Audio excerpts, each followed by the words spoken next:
Right, so let's review this game by Brad, and I'm just experimenting some new layouts. So, Brad, let me know if you are enjoying these kind of funky layouts. Um, or like, okay, if you like them, I might be having some good feedback for my YouTube video. Anyways, let's get to the review here. So you played e4 and replied. It was replied by e5, knight f3, knight c6, and bishop c4, the Italian opening, and g6. Yeah, it is a move, and here black is just trying to fianchetto the bishop, and it's a very solid system when you're just using your dark square bishop for a defensive role on the king side, and it's a hard nut to crack. And let's see how you handled it.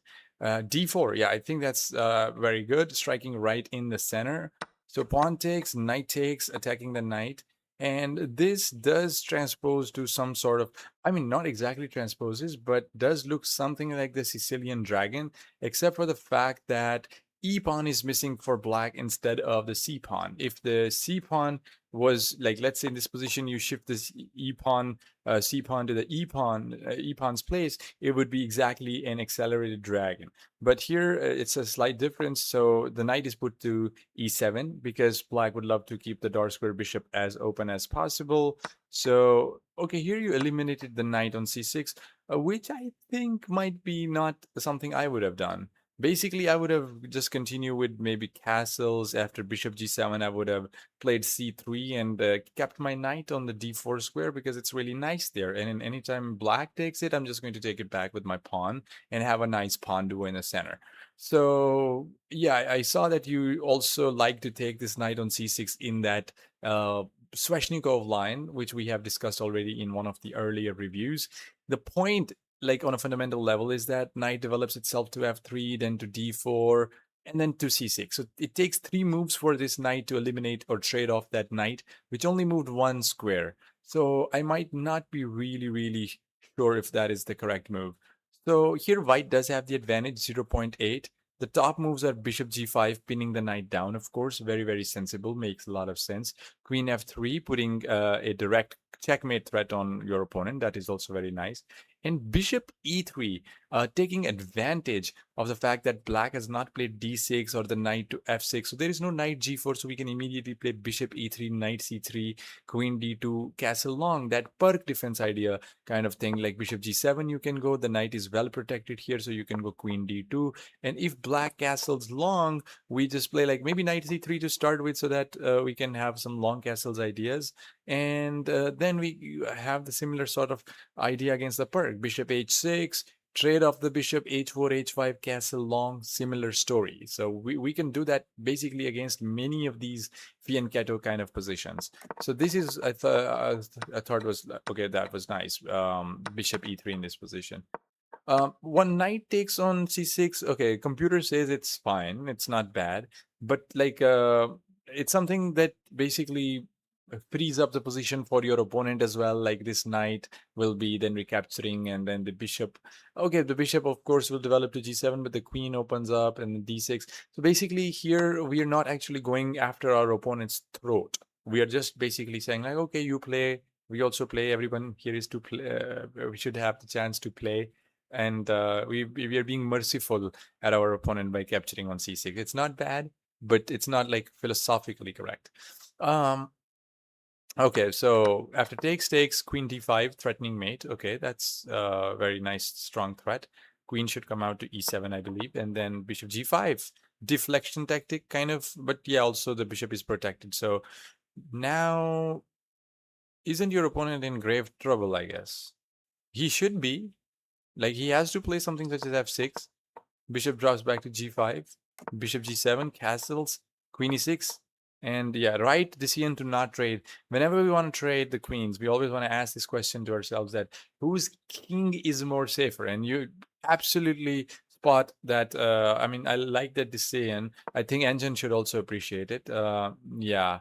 Yeah, okay, knight c3, and if the queen trades, the knight actually develops itself to d5 and threatens the c7 pawn. So we could have done that as well. So that was a nice option. F4 was the other option. So if queen takes, like if queen takes on d5, e takes d5, attacking the knight. opening up the e file. The position on the king side is airy for black, and it could be just a great. I mean, okay, so here the engine does not like queen d3 for the fact that we our queen was well placed on d5, and we could have used the trade of the queens for improvement of our other pieces. So that's also a concept. If we avoid, we can avoid the queen trade, but if we get the chance to maybe get other pieces into attacking spots because of the queen trade, we might actually do it. So, I mean, I like the decision to not trade the queens, but computer again gives up a better move here, so we have to appreciate that. So after bishop d3, queen d3, queen e7, a3, stopping any kind of knight b4 nonsense, and a very good play so far. Knight e5, queen back to e2, and then the bishop got traded for the knight. Knight d2 now, and a5, a4. I like that to stop any kind of b5 ideas. b5 anyways takes. Hmm. So here your opponent probably has bishop a6. Don't they? So let's quickly confirm what is wrong with bishop a6, why your opponent did not do it. Queen d5 attacks the rook, but then rook can save itself, let's say rook c8, but then rook f e1, and queen f7. No, I mean black's queen f7. It's black's move. Okay, trying to trade a queen. I was like, whoa, what is queen f7? So queen f7 for black, trying to trade the queens, and after this, queen takes a5, and you have your two pawns up with some great queenside play. Piece is well developed. Bishop can drop back to g3. This knight can be, this bishop is just bad behind the pawn on f6.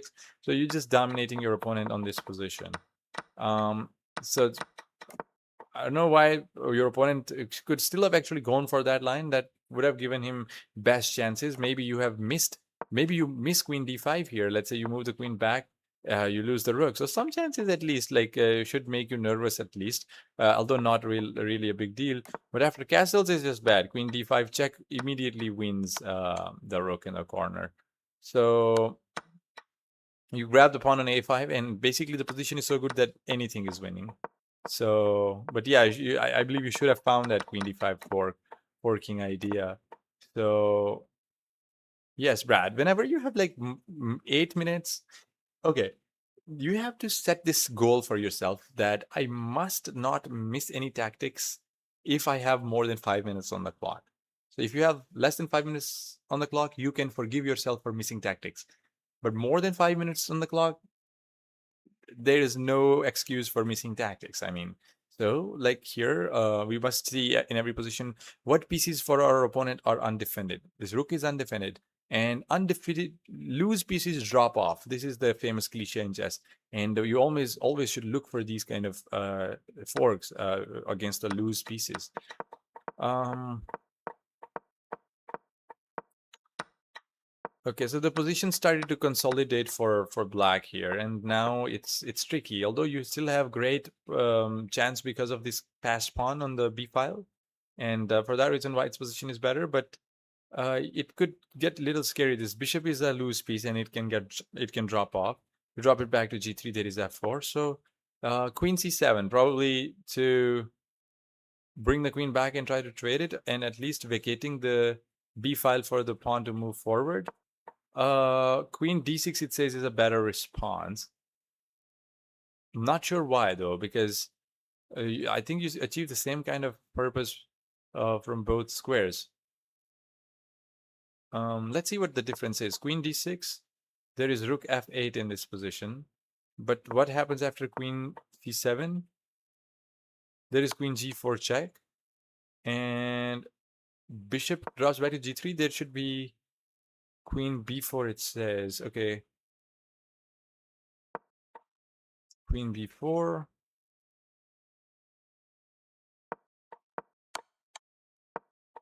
Okay, can't this all be happening against this as well? Like, for example, here, queen g4 check, drop the bishop back to g3, and queen b4. So in this line, you have the queen d5 check again, picking up the rook. This is like a more nice position because you have the access to the d5 square, which can be used to give check, and it's a more active position for the queen as compared to the c7 square, which is okay attacking the pawn, but then you're a little bit far away from the d5 square, which is the crucial central square. So queen to d6 was a better placement. Um, Okay, opponent gave a free pawn, so we thank our opponent for that. But oh no, what happened here? We let our opponent infiltrate here with his heavy pieces. So,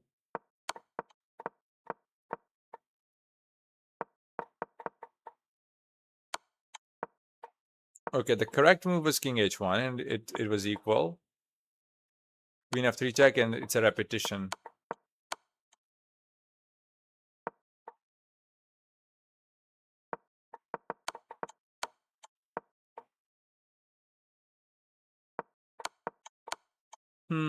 So here I think white collapsed because I mean maybe you wanted to play on for something. So this is an adventurous attempt to just simply not accepting the fact that we are drawing the game and going for either win or loss. No, sometimes you have to see that if it's a draw, it's fine. Decent game, nice practice. Let's call it a draw, equal.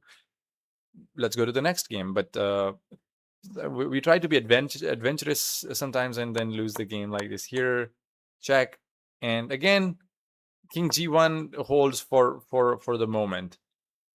But no, here again, rook a4, threatening f3, and then rook g4. And wow, the black does get some nice attack here. How we could have avoided all this in this position, bishop h4, and after f4, yeah, here queen takes d7 and our opponent has nothing. We cover this. So yeah, here we should have basically taken that pawn. That hurts. Should have been a very winning position, but here you played bishop d7 and then everything collapsed. So here queen takes d7. Okay, less than 5 minutes on the clock, but still 4 minutes 33 seconds on the clock. We should not collapse when we have that much time on the clock. We should keep these little targets for ourselves in the game. Before the game, we should take a deep breath and recall the goals that we have for the game. Like, I must not lose on time. I must not blunder unless less than like 3 minutes. That's my goal. I must not miss a tactic less than 5 minutes. And I will play solid chess. I will play aggressive chess, whatever the goal you want to set. So you must like do a little bit of premeditation before the game and then play. And it does give you great energy during the game. That I mean, there are a lot of mental mindset, psychological stuff I talk about, but I think that's interesting, and we can maybe make that useful for winning more games. So yeah, let me think what you let me know what you think about this review. I think it will be a good game to discuss in our next session as well. Um, um, yeah, and that is all. Again, it hurts to see these blunders, and it hurts to me as a coach that I cannot like literally give you some magic wand that here, Brad, here's the magic wand, and just uh, wave it in front on yourself, and you will not be blundering, and boom, you will be blunder proof. No, as a coach, I can try my best to motivate you and share some psychological tricks and mindset things, and basically try to motivate you to get that form when you don't blunder anymore. I mean, everybody blunders. I blunder. Magnus blunders. But really, really, it hurts me when I see students blundering a lot of games away. But don't worry, I am optimistic that if we will keep going like this, dedication, hard work, and consistency will get us to a level that we will be playing better chess and not be blundering games and increase our rating. So all the best.